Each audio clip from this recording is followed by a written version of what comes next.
Okay, so since we already went through the lesson on graphing rationals, I'm just going to kind of go through these a little bit quicker, but still kind of explain my thought process and everything when going through this. All right, so first thing I'm going to do is I am going to simplify this down, break this down, and that's going to give me negative 2 times x squared minus 1.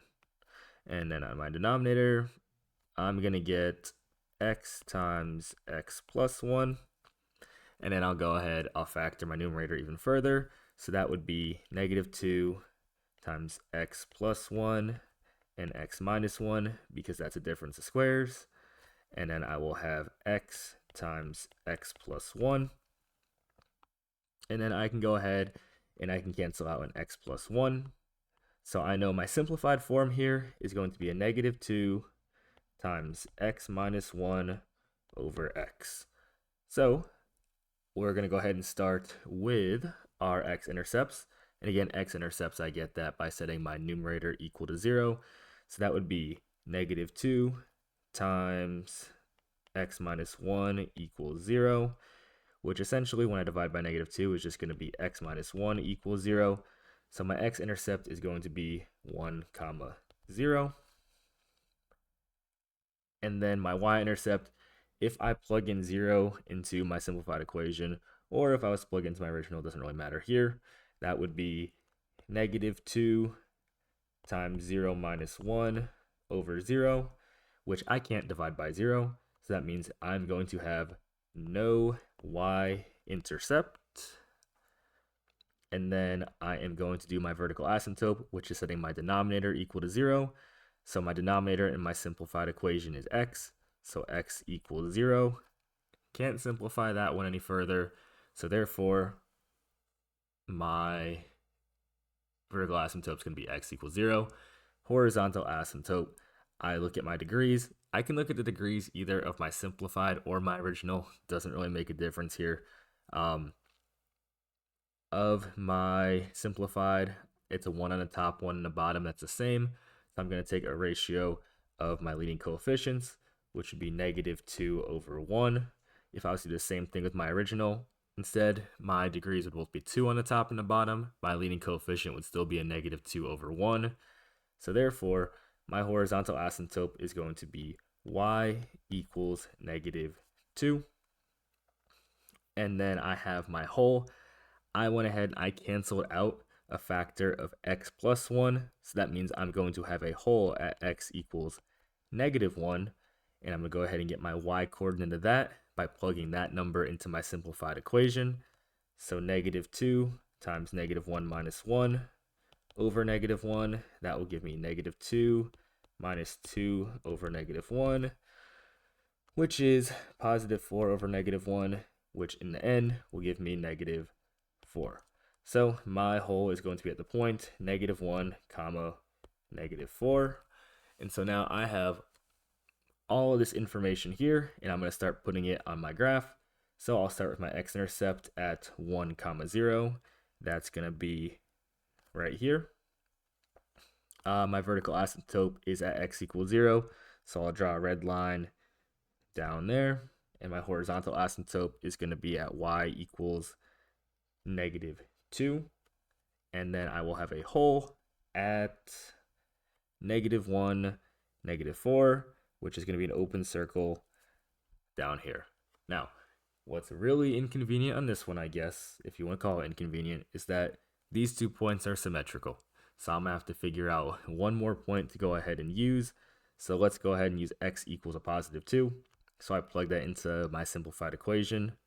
Negative 2 times 2 minus 1 over 2, which is going to be negative 2 times 1 over 2, which is going to be negative 2 over 2, which is negative 1.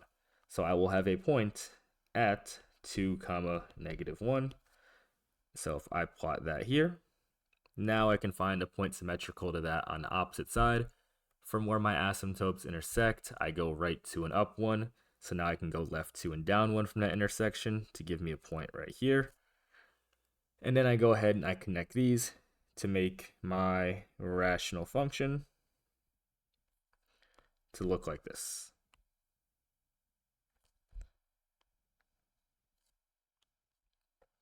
Okay, now I do my domain and my range. So going from left to right, I hit my hole before I hit my asymptote.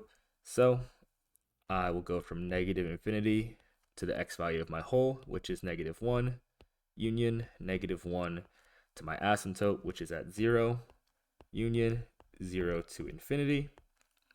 And then range, same thought process. I'm going from the bottom to the top. From the bottom to the top, I hit my hole before I hit my asymptote again. So I'll go from negative infinity to my y value of my hole, which is -4, union -4 to my asymptote, which is at -2, union -2 to infinity. Okay. Moving on to the next one. I'm going to go ahead and simplify this out first. So I will have x plus 1 on the numerator still, can't simplify that, times x plus 3, x plus 1. My x plus 1s are going to cancel each other out. So then I get 1 over x plus 3. So let's go ahead and get this information. Set the numerator equal to 0. That's going to be 1 equals 0. That is not true. So I will have no x-intercept. My y-intercept, that's going to be 1 over 0 plus 3, which is 1/3. So I'll have a y-intercept at 0, comma 1 over 3. My vertical asymptote, I get that by setting my denominator equal to 0. So x plus 3 equals 0. So I'll have a vertical asymptote at x equals -3. And in my horizontal asymptote, I look at my degree, either my original or my simplified. In both cases, my higher degree is below, so y is going to equal 0.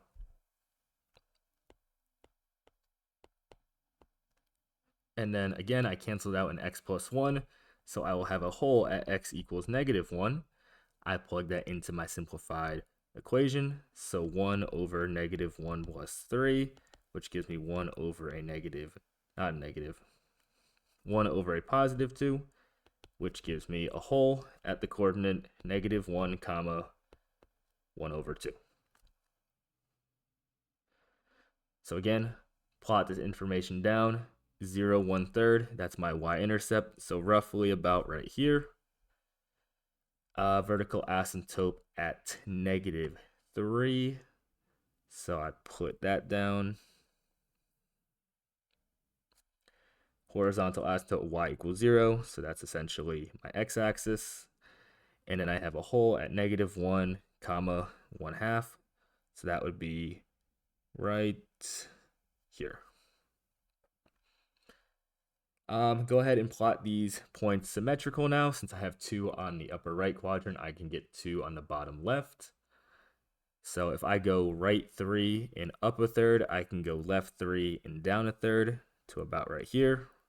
And then right 2 and up 1/2, I can go left 2 and up 1/2 to be right here. And so my parabola is going to look, I should probably make that hole a little bit more defined there, like that. My hole is going to look like this with my parabola, not parabola, my rational function. I might have said parabola before because I was just making videos on that. And so this is what my rational function should look like.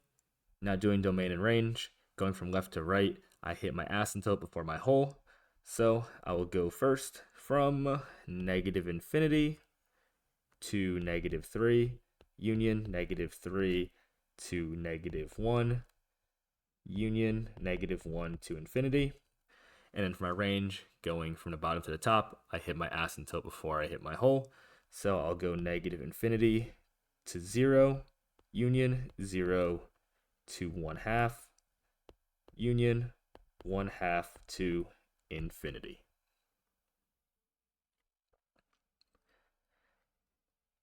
Okay, so that is number 5. And then number 6, this one got a lot to factor. Well, not a lot. Got to factor the numerator and the denominator. So that will give me x minus 4 x minus 1 on the top, and then x minus 4, x plus 3 on the bottom. X minus 4s are going to cancel each other out. So that will just leave me with x minus 1 over x plus 3. Now that it's all simplified, let's go ahead and get our intercepts. So I will have set my numerator equal to 0 to get x minus 1 equals 0 for my x-intercept. So I'll have an x-intercept at 1, 0. My y-intercept I'll plug in 0, so I'll get 0 minus 1 over 0 plus 3, which will give me negative 1 over 3. So I'll have a y-intercept at 0, negative 1/3. Vertical asymptote, I set my denominator equal to 0, so x plus 3 equals 0. That gives me a vertical asymptote at x equals negative 3. And in horizontal asymptote, again, I look at my degrees. The degree on my numerator and my denominator are the same, so I'm going to set a ratio of 1 over 1. Again, I can look at that either from the simplified or the original. Either way, it will still give me y is equal to 1 over 1, which is 1. This time, I cancel out a factor of x minus 4. So canceling a factor of x minus 4 is going to give me a whole at x equals 4, and I plug that into my simplified equation. So 4 minus 1 over 4 plus 3, that gives me 3 over 7. So I'll have a whole at 4, 3/7. Yes, that's an ugly number, but we can still go ahead and work with that. So first start off, x-intercept 1, 0, y-intercept 0, negative 1/3, roughly around there. And then my vertical asymptote at x equals a negative 3. And my horizontal asymptote at y equals 1. And then my whole at 4, my whole at 4, 3/7. So that would be 1, 2, 3, 4. And 3/7 would be somewhere about here. So then, since I have 3 points actually this time in my bottom right quadrant, I only need to put 2 in my top left. So I'm only going to put 2, and I'm going to do my x and y intercepts. So if I go, what is that, right, 1, 2, 3, 4, and down 1, I can go left 4 and up 1 to get 1 point here.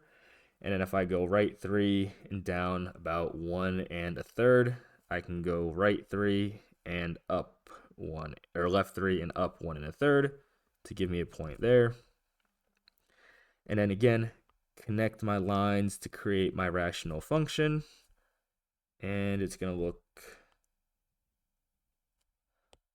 like this. Okay. Again, lastly, domain and range. Left to right, I hit my asymptote before I hit my whole. So negative infinity to negative 3, union negative 3 to 4, union 4 to infinity. And in the range, bottom to top, I hit my whole this time before I hit my asymptote. So range will be negative infinity, 3/7, union 3/7, 1, union 1, infinity. All right. So again, that's how we would do the last 3 questions on the graphing section. Again, went through these kind of quickly because we already went through a lesson, but I'm pretty sure there's other videos on graphing rational functions on this YouTube channel. So you can go ahead and look for those if you need additional support on that. The next video will be the analyzing rational functions.